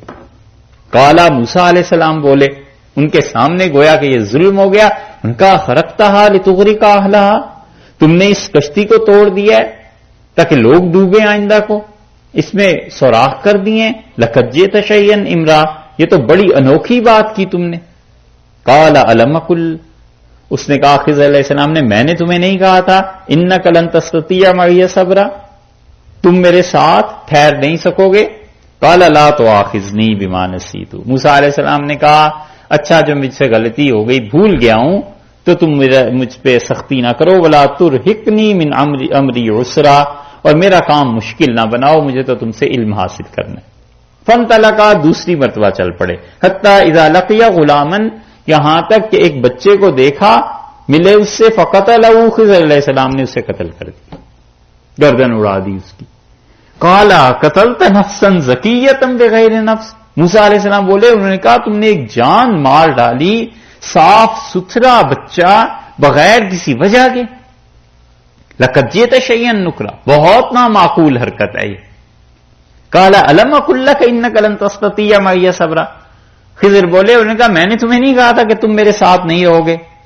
قال ان سألتک عن شیء بعدہا، اب معافی انہوں نے بھی نہیں مانگی، کہا اچھا اگر اب اس کے بعد میں نے کوئی بات پوچھی نہ فلا تو صاحبنی، مجھے اپنے ساتھ نہ رکھنا، قد بلغت من لدنی عذرا، اور میری طرف سے بہت ہو گئی یہ باتیں، اور آپ مجھے الگ کر دیں، آپ کا حق بنتا ہے۔ فانطلقا، یہ دونوں چلے، حتی اذا اتیا اہل قریۃ استطعما، ایک ایسے گاؤں کے لوگوں تک پہنچے جہاں انہیں بھوک لگ گئی، اور انہوں نے گاؤں والوں سے کہا کہ اہلہا، وہاں کے لوگوں سے کہ کھانا کھلا دو، فابوا، انہوں نے انکار کیا، ان یضیفوہما، ان دونوں کو مہمان رکھنے سے، انہوں نے کہا کوئی کھانا نہیں۔ فوجد فیہا جدارا، اس گاؤں میں ایک دیوار انہوں نے دیکھی، یرید ان ینقض، وہ دیوار چاہتی تھی کہ گر جائے، فاقامہ، انہوں نے مل کے اسے ٹھیک کر دیا۔ خضر علیہ السلام کرنے لگے تو یہ بھی ساتھ ہو گئے، اب چل پڑے آگے دیوار کو ٹھیک کر کے۔ تو موسیٰ علیہ السلام کو بڑا غصہ آیا کہ بھئی ایک تو انہوں نے کھانا نہیں دیا، اوپر سے کوئی مزدوری بھی نہیں لی۔ قال لو شئت لاتخذت علیہ اجرا، کہنے لگے اگر آپ چاہتے تو ان سے کچھ مزدوری لے لیتے۔ قال ھذا فراق بینی و بینک، انہوں نے کہا بس موسیٰ، میرے اور تمہارے درمیان مزید چل ہی نہیں سکتی، یہاں سے الگ الگ ہو جاؤ۔ اس پہ رسول اللہ صلی اللہ علیہ وسلم، کاش میرے بھائی موسیٰ علیہ السلام صبر کرتے تو کچھ اللہ کی چیزوں میں سے ہمیں اور بھی پتا چل جاتا۔ انہوں نے کہا میں تمہارے ساتھ نہیں رہ سکتا بھائی، بہت ہو گئی اب تو. سأنبئک بتاویل ما لم تستطع علیہ صبرا، میں بتاتا ہوں تم کو ان باتوں کا اصل حقیقت، اس کا پھیر جن تک آپ نہیں پہنچ سکے. کام تو سارے اب تینوں سمجھ آ گئے نا. جو سمجھانا ہے صبر ادب کے معاملے میں. اب دیکھیے اما السفینہ، تو وہ جو کشتی تھی فکانت لمساکین، وہ محتاج تھے، کتنے ہی محتاج تھے. یعملون فی البحر، اور وہ محنت کرتے تھے اس کشتی کے ساتھ، روزی کماتے تھے. فاردت ان اعیبها، میں نے چاہا کہ اس کشتی کا نقصان کر دوں، اس میں عیب لگا دوں. کس نے چاہا؟ میں نے چاہا. ٹھیک ہے، اپنی طرف نسبت کر لی نا. اس کو اب آگے دیکھنا. وَكَانَ وَرَاءَهُم مَلِكٌ، اور بادشاہ جو تھا یاخذ کل سفینۃ غصبا، جو نئی کشتی ہوتی ہے اسے اپنے بحری بیڑے میں شامل کر لیتا ہے. میں نے اس لیے اپنی طرف سے اس میں عیب لگا دیا. وَأَمَّا الْغُلَامُ، اور وہ جو بچہ تھا فَكَانَ أَبَوَاهُ مُؤْمِنَيْنِ، اس کے ماں باپ بڑے ایمان والے. فَخَشِينَا أَن يُرْهِقَهُمَا، تو ہمیں ڈر لگا کہ کہیں یہ عاجز نہ ہو جائیں اس کے ماں باپ. طغیانم وکفرا، یہ زبردستی کرے اپنے ماں باپ پہ، انہیں کہیں کافر نہ بنا لے. فَأَرَدْنَا، ہم نے چاہا. کس طرف نسبت کی؟ ہم نے چاہا، میں نے اور اللہ نے. فَأَرَدْنَا، ہم نے چاہا. اَن يُبْدِلَهُمَا رَبُّهُمَا خَيْرًا مِّنْهُ، کہ بدل دے ان کا پروردگار ان کے لیے بہتر اولاد دے دے. وَأَقْرَبَ رَحُمَا، جو اولاد ان کی نیک بھی ہو اور محبت بھی ان سے کرے. دو چیزیں، پہلی عیب کی نسبت اپنی طرف، پھر قتل میں نسبت اللہ کی اور اپنی طرف. تیسری نسبت دیکھو، وَأَمَّا الْجِدَارُ، جہاں تک اس دیوار کا تعلق ہے. فَكَانَ لِغُلَامَيْنِ يَتِيمَيْنِ فِي الْمَدِينَةِ، شہر میں دو یتیم بچے ہیں. وَكَانَ تَحْتَهُ كَنْزٌ لَهُمَا، اور ان کے مال جو تھا، ان کا پیسہ خزانہ اس دیوار کے نیچے تھا. وَكَانَ أَبُوهُمَا صَالِحًا، ان کا باپ بڑا نیک آدمی تھا. اگر یہ دیوار نہ بنتی، گر جاتی، خزانہ سامنے آ جاتا، لوگ لوٹ کے لے جاتے. فَأَرَادَ رَبُّكَ، تیرے پروردگار نے چاہا. اَن يَبْلُغَا أَشُدَّهُمَا، تاکہ جب یہ بچے بڑے ہو جائیں، زور کی اور طاقت کی عمر کو پہنچیں. وَيَسْتَخْرِجَا كَنْزَهُمَا، اپنا مال یہ بچے خود ہی لے لیں گے. رحمتًا مِّن رَبِّكَ، یہ پروردگار کی رحمت ہے. وَمَا فَعَلْتُهُ عَنْ أَمْرِي، میں نے کوئی کام بھی اپنی طرف سے نہیں کیا. ذَلِكَ تَأْوِيلُ، اور یہ حقیقت ہے ان کاموں کی. مَا لَمْ تَسْطِع عَلَيْهِ صَبْرًا، جس پہ تو صبر نہیں کر سکتا. دیکھا تیسری مرتبہ کہاں نسبت کی کہ تیرے رب نے یہ چاہا کہ ہم دیوار بنا دیں، ان بچوں کا مال محفوظ ہو جائے. اب سمجھ آئی؟ دیکھا ہے ادب کو. جہاں خالصتاً عیب تھا، کشتی جو توڑی تھی وہ بھی اللہ ہی کا تو حکم تھا، اپنے پاس سے تھوڑا ہی توڑ رہے تھے، لیکن خالصتاً عیب تھا نا، اپنی طرف نسبت کر دی کہ میں نے یہ کیا. جہاں قتل کا معاملہ، قتل اتنی بڑی چیز ہے، اللہ کا حکم تھا اور اس نے کیا ہے بندے نے، تو وہاں دونوں کی طرف نسبت کر دی کہ اصل حکم انہی کا تھا، وگرنہ میں کیا کرتا، میں نے تو ظاہر میں کر دیا. اور جہاں نیکی تھی پوری کی پوری اس دیوار کا بنانا، وہاں نسبت اللہ کی طرف کر دی کہ آپ کے رب نے یہ چاہا، آپ کے پروردگار نے یہ چاہا. دیکھا ہے یہ ہے خدا کی کتاب یا نہیں؟ کوئی آدمی لکھ سکتا ہے ایسے؟ کیسی نسبتیں فرمائی ہیں. تین کام، تینوں میں سے ایک کی نسبت اپنی طرف جو عیب کی تھی، جو مکمل نیکی ہے اس کی نسبت اللہ کی طرف، اور جس میں اللہ تعالیٰ نے حکم دیا اور انہوں نے کر دیا اس کی نسبت دونوں کی طرف کر دی ہے.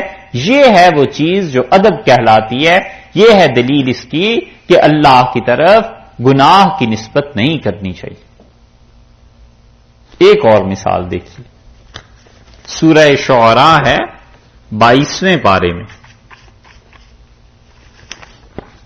سورہ شعراء 19ویں پارے میں، 22واں نہیں 19واں پارہ ہے.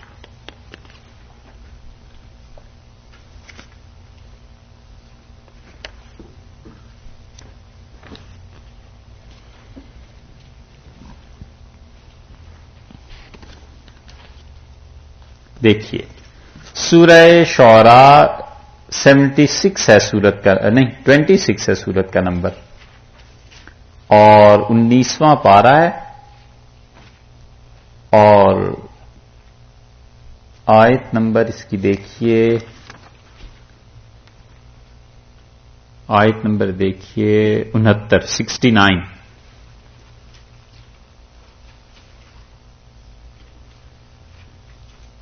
ملی؟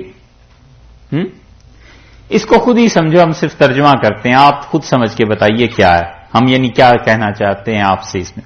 وَاتْلُ عَلَيْهِمْ نَبَأَ إِبْرَاهِيمَ، انہیں خبر دیجئے حضرت ابراہیم علیہ الصلوۃ والسلام کی، اذ قال لأبیہ وقومہ، جب انہوں نے اپنی قوم اور اپنے باپ سے کہا ما تعبدون، کس چیز کی عبادت کرتے ہو؟ قالوا نعبد اصناما، انہوں نے کہا ہم پتھروں کو، مورتیوں کو پوجتے ہیں، فنظل لها عاکفین، اور ہم سارا دن ان پر جم کے بیٹھے رہتے ہیں۔ قال هل يسمعونكم اذ تدعون، ابراہیم علیہ السلام نے کہا یہ جب تم انہیں پکارتے ہو تو تمہارا پکارا کچھ سنتے ہیں؟ او ينفعونكم او يضرون، تمہیں نفع دیتے ہیں یا تمہارا کچھ نقصان کرتے ہیں؟ قالوا، کہنے لگے بل، ایسے تو کچھ نہیں، نہ سنتے ہیں نہ نفع اور نقصان کرتے ہیں، تو پھر ہے کیا؟ وجدنا آباءنا، ہم اپنے باپ دادا کو دیکھا ہے، کذالک یفعلون، وہ بھی سارا دن ایسے ہی بیٹھے رہتے تھے، بس یہ ہے۔ قال افرأیتم ما کنتم تعبدون، انہوں نے کہا ارے پھر یہ جن چیزوں کو تم پوجتے ہو آخر اس کا فائدہ کیا ہے؟ انتم و آباؤکم الاقدمون، تم اور تمہارے اگلے باپ دادے جو یہ حرکت کرتے تھے شرک کی، فإنہم عدو لی، وہ سب کے سب میرے دشمن، میں ان کا دشمن، الا رب العالمین، مگر وہ رب جو ہے نا سارے جہانوں کا، وہ میرا دوست ہے، باقی اب آج سے ہم سب اور تم میرے لیے میں تمہارے لیے ہم دشمن۔ اب دیکھیے الذی خلقنی، جس پروردگار نے مجھے پیدا کیا، نسبتیں اب دیکھتے جاؤ، فہو یہدین، اور اللہ یہ ہے جو مجھے صحیح راہ دیے ہوئے، والذی ہوا یطعمنی، اور اللہ ہی کی ذات ہے جو مجھے کھلاتی ہے، ویسقین، اور وہی اللہ کی ذات ہے جو مجھے پلاتی ہے، وَإِذَا مَرِضْتُ، اور جب میں بیمار ہوتا ہوں، فَهُوَ يَشْفِينِ، تو شفا وہ دیتے ہیں، سمجھے؟ جب میں بیمار ہوتا ہوں شفا وہ دیتے ہیں، وَالَّذِي يُمِيتُنِي، اور وہی ذات ہے جو مجھ پہ موت بھیجے گی، ثُمَّ يُحْيِينِ، اور اللہ ہی ہے جو مجھے کیا کرے گا؟ اٹھا کر کھڑا کرے گا قبر سے، وَالَّذِي أَطْمَعُ، اور وہی اللہ کی ذات ہے جس سے مجھے توقع ہے کہ إِن يَغْفِرَ لِي خَطِيئَتِي، کہ میری تقصیروں کو، میری خطاؤں کو معاف کرے گا، یغفر لی، میری خطاؤں کو معاف کرے گا جو میں نے کی، اور مغفرت وہ کرے گا یوم الدین، انصاف کے دن۔ دیکھا، یہ ہے اصل اس بات کی کہ بیدک الخیر، اللہ ساری خیر تیرے ہی ہاتھ میں، تو ہونا تو یہ چاہیے تھا کہ بیدک الخیر والشر، شر بھی تیرے ہاتھ میں، وہ ہے بھی حقیقت اس کی، مگر ادب کی وجہ سے نسبت نہیں کرتے، ادب کی وجہ سے ایسی بات نہیں کرتے۔ سمجھ آیا مسئلہ؟ ایک بات۔ دوسری بات یہ ہے کہ یہاں پر مفسرین کہتے ہیں کہ اللہ تعالی نے ارشاد فرمایا کہ اے بادشاہ جو مالک ہے ملک کا، اللہ، اور جس کو چاہے ملک دے، جس سے چاہے ملک چھین لے، جس کو چاہے عزت دے، جس کو چاہے ذلت دے، بیدک الخیر، اللہ خیر تیرے ہاتھ میں ہے۔ بڑا اچھا نقطہ اس پہ صوفیہ نے لکھا ہے، وہ کہتے ہیں کہ ہر وہ چیز جس میں آدمی کے اپنے ارادے کو دخل نہ ہو، یہ بڑی معرفت کی بات وہ کہتے ہیں جس میں اپنے ارادے کو دخل نہ ہو اور نہ اپنا بس چلے، نہ اپنا اختیار ہو، وہ خیر ہی خیر ہے، چاہے ابھی خیر ہے اور چاہے انجام کے اعتبار سے خیر ہے، جو ان کی طرف سے آئے نا، جس میں نہ اپنا ارادہ ہے نہ اختیار ہے، شیر کے پنجے میں جب آدمی پھنس جائے تو پھر کیا کرے؟ شیر کسی کو اپنے پنجے میں پکڑ لے تو نہ اپنا اختیار نہ ارادہ، کچھ نہیں، وہ کہتے ہیں خیر ہی خیر ہے، اب جو بھی ہوگا بس یہی سمجھے کہ خیر ہے، چاہے ابھی پتہ چل جائے اور چاہے 10 سال کے بعد پتہ چلے، بس خیر ہی۔ وہ کہتے ہیں، اس لیے صوفیہ کہتے ہیں یہاں اللہ نے کہا ہے بیدک الخیر، چھین لیتا ہے تو بھی خیر ہے، دے دیتا ہے تو بھی خیر ہے، اور ذلت ہے تو بھی خیر ہی خیر ہے، اور عزت ہے تو خیر ہی خیر۔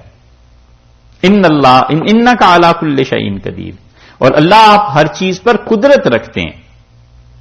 اچھا ہوا کیا پھر؟ تولج اللیل فی النہار، اور اے اللہ آپ کیا کرتے ہیں؟ ولوج، داخل کرنا رات کا دن میں، رات دن میں تو داخل کر دیتا ہے تو دن بڑے ہو جاتے ہیں، گرمیاں آ گئیں۔ وَتُولِجُ النَّهَارَ، اور آپ دن کو داخل کر دیتے ہیں فِي اللَّيْلِ، رات میں تو راتیں لمبی ہو جاتی ہیں، سردیاں آ گئیں۔ وَتُخْرِجُ، اور آپ نکالتے ہیں الحی، زندہ چیز کو، من المیت، میت سے، مردہ سے۔ کافر کے گھر میں زندہ مسلمان پیدا کر دیتے ہیں، جیسے حضرت ابراہیم علیہ السلام پیدا ہو گئے۔ مردہ سے زندہ کو نکالتے ہیں، بے جان چیز سے جاندار چیز کو پیدا کر دیتے ہیں، انڈا ہے اس سے مرغی ہو گئی، یہ سب چیزیں۔ وَتُخْرِجُ الْمَيَّتَ، اور اللہ مردہ کو پیدا کرتے ہیں، مردار کو، من الحی، زندہ سے۔ حضرت نوح علیہ السلام کے گھر میں ان کا بیٹا آ گیا تو زندہ کے گھر میں مردہ ہو گیا، مرغی زندہ ہے اس سے انڈا مل گیا، زندہ سے مردہ اور مردہ سے زندہ۔ وَتَرْزُقُ، اور اللہ آپ دیتے ہیں، مَن تَشَاءُ، جسے چاہتے ہیں، بغیر حساب، بغیر حساب کے رزق تو دے دیتا ہے خدایا جسے چاہتا ہے۔